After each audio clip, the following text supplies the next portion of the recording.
toward the One, the perfection of love, harmony, and beauty, the only being, united with all the illuminated souls who form the embodiment of the one heart, the spirit of guidance.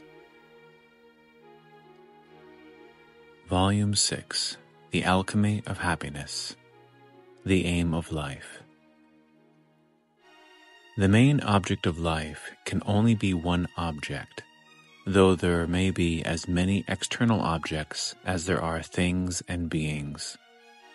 There is one object of life for the reason that there is only one life, and this in spite of the fact that it appears outwardly to be many lives.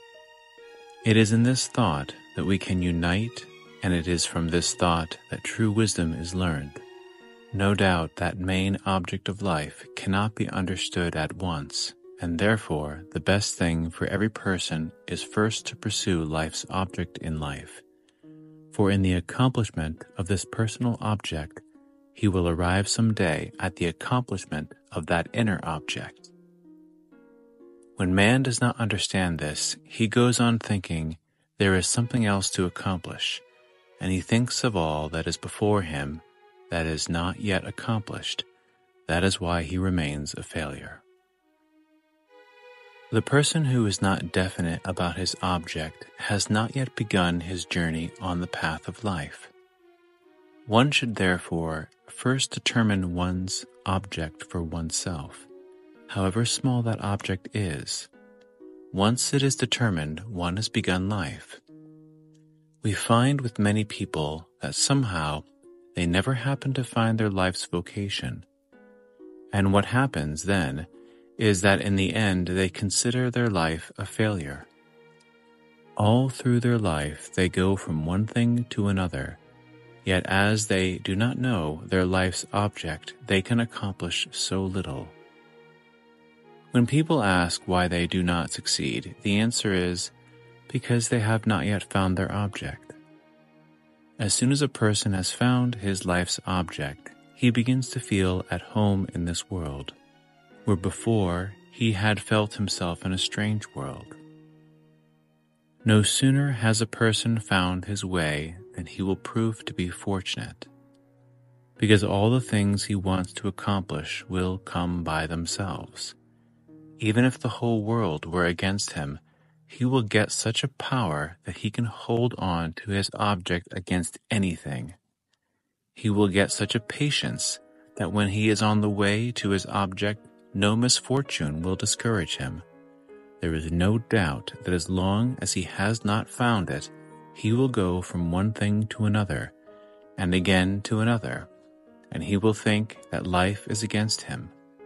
And then he will begin to find fault with individuals, conditions, plans, the climate, with everything. Thus, what is called fortunate or successful is really having the right object. When a person is wearing clothes which were not made for him, he says they are too wide or too short. But when they are his clothes, he feels comfortable in them. Everyone should therefore be given freedom to choose his object in life. And if he finds his object, one knows that he is on the right path. Also, when a person is on the path, there are certain things to be considered. When a person has a knot to unravel, and he is given a knife to cut it, he has lost a great opportunity in his life. It is a small thing, but by not accomplishing it, he has gone backward. This is a minor example, but in everything one does, if one has not that patience and confidence to go forward, then one loses a great deal. However small the job a person has undertaken, if he completes it, he has accomplished something great. It is not the work that a person has accomplished, it is the very fact of accomplishing which gives him power. As to what is the main object of every soul, that object may be called spiritual attainment. A person may go through his whole life without it, but there will come a time in his life when, although he may not admit it, he will begin to look for it. For spiritual attainment is not only acquired knowledge, it is the soul's appetite. And there will come a day in life when a person will feel the soul's appetite more than any other appetite. No doubt every soul has an unconscious yearning to satisfy this soul's appetite. But at the same time, one's absorption in everyday life keeps one so occupied that one has no time to pay attention to it. The definition of spiritual attainment can be found in the study of human nature. For the nature of man is one and the same, be he spiritual or material. There are 5 things that man yearns for: life, power, knowledge, happiness, and peace. And the continual appetite which is felt in the deepest self yearns for one or another of these 5 things.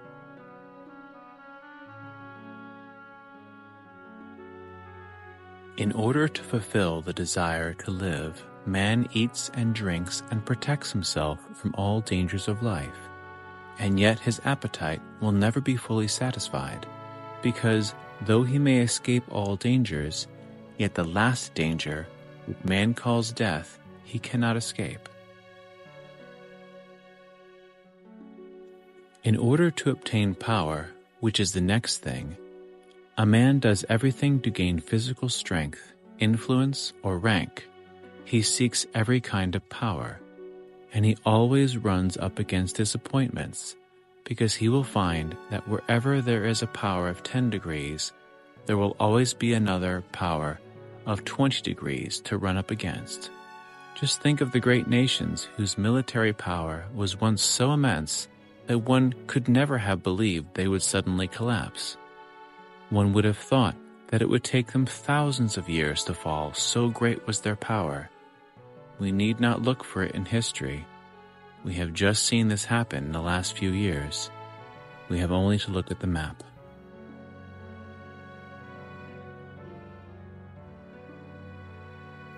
Then there is the desire for knowledge. This desire promotes a tendency to study. A man might study and study all through his life, but even if he reads all the books in all the great libraries, there would still remain the question, why? That why will not be answered by the books he studies, by exploring the facts which belong to outer life. In the first place, nature is so profound that man's limited life is not long enough to probe its depths. Comparatively or relatively, one may say that one person is more learned than another, but no one reaches true satisfaction by the outer study of life.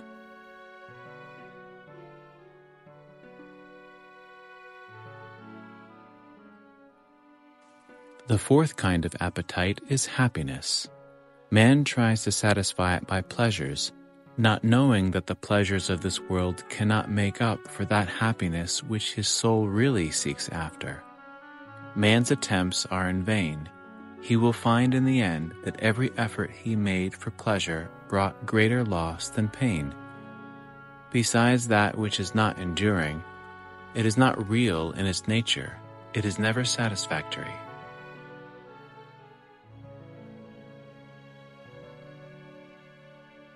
Lastly, there is the appetite for peace.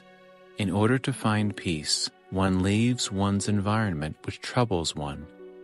One wants to get away from people. One wants to sit quietly and rest. But he who is not ready for that peace would not find it even if he went to the caves of the Himalayas, away from the world. When considering these 5 appetites, which are the deepest man has, one finds that all the efforts man makes to satisfy them seem to be in vain. They can only be satisfied by spiritual attainment. That is the only answer to them. Thus the desire to live can only be satisfied when the soul realizes its eternal life. For mortality exists in conception rather than reality. From a spiritual point of view, mortality is the lack of the soul's understanding of its own self. It is like a person who had lived all its life in the conception that his coat was himself, and when that coat was torn from him, he believed he would die. One experiences the same in life. The soul gets from its physical body a kind of illusion and identifies itself with this mortal being. Wise people of all times have practiced meditation to give the soul a chance to realize its independence of the physical body. Once the soul has begun to feel itself, its own life, independently of its outer garb, it begins to have confidence in life and is no longer afraid of what is called death. As soon as this phenomenon takes place, a person no longer calls death, death. He calls death a change.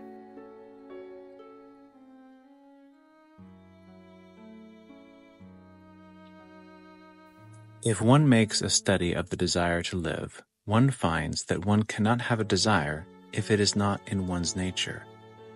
If there is a desire, there is an answer for it. Desire to live continually is a desire of the spiritual person as well as of the material person. A spiritual person will perhaps hope for the next life, and the pessimism of a material person works against his own nature. But the desire is there all the same. How does one attain to this continuity of life? It does not only depend upon a belief, although belief may help some to realize that experience, and those who have no belief will not be able to find the way. Nevertheless, the continuity of life is possible logically, since every man desires to live. For it is natural that no one will desire what is not possible, and where there is a natural desire, the possibility of its fulfillment is already there. If there were no possibility, there would be no desire. Naturally, this does not apply to an unbalanced person. Such a person can desire anything, but a person with reason will only desire what is possible to accomplish. The secret of this question can be found by analyzing oneself. By studying the self, one will find that the body is only a cover over one's real self. But by a still more profound study, one will find that even one's mind is a cover for one's real self. As soon as one finds this out, one will become independent of the body as a means to live. Also, one will become independent of the mind to live. But, one might ask, if there is no body, then what is life? One asks this because man has limited himself by experiencing life through the body, and has not tried to experience life without its help. When man is not conscious of his body, then he is conscious of his mind. When the eyes are open, he is looking at things before him. When his eyes are closed, then he is pondering upon what his mind has gained. In both cases, he is dependent either upon his body or upon his mind to live, and this dependence makes the soul limited. It not only limits it, but it makes the soul mortal. In reality, the soul is not mortal, but if the soul believes in mortality, it is just like being mortal. The teachings of Jesus Christ, from beginning to end, is to rise above mortality, to find out about life, to learn the art, the science of living. All the scriptures, every philosopher and mystic teach this. And why do they teach this? Because if there is one thing undesirable, it is mortality, death. No sane person would ask for death. Desire for death is not a natural desire, and even when the mind is craving for death, the soul is longing for life.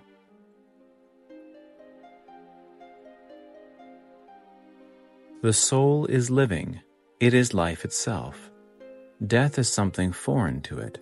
It does not know death. That is why even the smallest insect protects itself in every way. It does not wish to die. What we call death is our impression of a change. Life is subject to change, and death is only a change of life. But making people believe in immortality and making them rise above the fear of death should be done gradually and not suddenly, for otherwise this knowledge would frighten a person more than death itself. It is for that reason that the knowledge of this truth was made a mystical, secret science. Otherwise, there would have been no reason for withholding something as precious as that knowledge from one's fellow men. When a person is awakened suddenly, he suffers a great shock, physically and mentally, and it takes him a long time to recover. It is the same with all spiritual truths. This is why there are initiations and a vow of secrecy. One cannot place a dinner before a newborn infant. He must first be fed with milk. Then there is the desire for power. Man desires power because it is natural for him to gain. Somewhere a power is hidden in him. He cannot help it, but man is powerless in spite of the power which is hidden in him. The powerlessness, the experience of being powerless, his ignorance of the power within him. In order to open the doors, in order to see the power he has in store, it is necessary to seek the kingdom of God, as it is said in the Bible, for then he will find his divine heritage, which is all power. True power is not in trying to gain power. True power is in becoming power. But how to become power? It requires an attempt to make a definite change in oneself, and that change is a kind of struggle with one's false self. When the false self is crucified, then the true self is resurrected. Before the world, this crucifixion appears to be lack of power, but in truth, all power is attained by this resurrection. As to knowledge, it has two aspects. One knowledge is what one gathers by learning the names and forms of this life. That cannot satisfy this appetite. It is only a stepping stone to it. This outer learning only helps one to come to the inner learning, but the inner learning is quite different from the outer learning. How is it learned? It is learned by studying the self. One finds that all the knowledge one strives after and all that exists to study is all in oneself. Therefore, one finds a kind of universe in oneself, and by the study of the self, one comes to that spiritual knowledge for which the soul hungers. In order to get that knowledge, one must try to meditate and to dive into the sea of knowledge which cannot be taught by study. In this way, one distinguishes two aspects of knowledge. One aspect of knowledge is intellect. The other aspect is wisdom. Therefore, a wise man is not necessarily a clever man, nor a clever man a wise man. Then there is the question of happiness. A person thinks that when his friends are kind to him, when people respond to him, or when he gets money, then he will be happy. But that is not the way to become happy. Sometimes it proves the opposite. For lack of happiness makes him blame others, believing they are standing in the way of his becoming happy. In reality, that is not so. True happiness is not gained, it is discovered. Man's way itself is happiness. That is why he longs for happiness. What keeps happiness out of one's life is the closing of the doors of the heart. And when the heart is not living, then there is no happiness there. Sometimes the heart is not fully alive, but only partly. At the same time, it expects life from the other heart. But the real life of the heart is to live independently in its own happiness, and that is gained by spiritual attainment, by digging deep into one's own heart.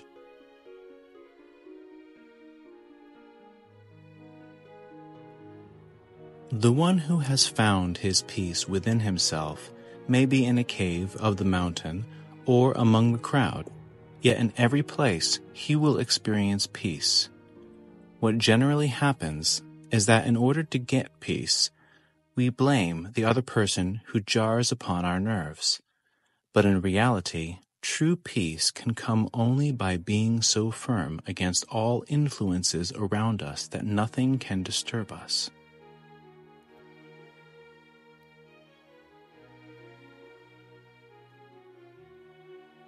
Now the question is how these 5 things can be gained. As I have said, the first thing needed is to accomplish the object which is standing before one immediately. However small it is, it does not matter. It is by accomplishing it that one gains power. As one goes further in this way through one's life, always seeking for the real, one will, at the end, come to reality. Truth is attained by the love of truth. When a person runs away from truth, truth runs away from him. If he does not run away, then truth is nearer to him than that which is without truth. There is nothing more precious in life than truth itself, and in loving truth and in attaining to the truth, one attains to that religion which is the religion of all the churches and of all people. It does not matter then to what church a man belongs, what religion he professes, to what race or nation he belongs.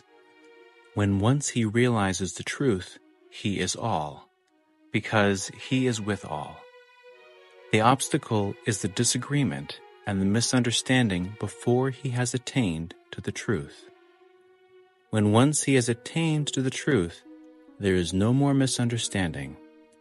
It is among those who have learned only the outer knowledge that disputes arise. But to those who have attained to the truth, whether they come from the north or from the south, from whatever country, it does not matter. For when they have understood the truth, they are in at one ment.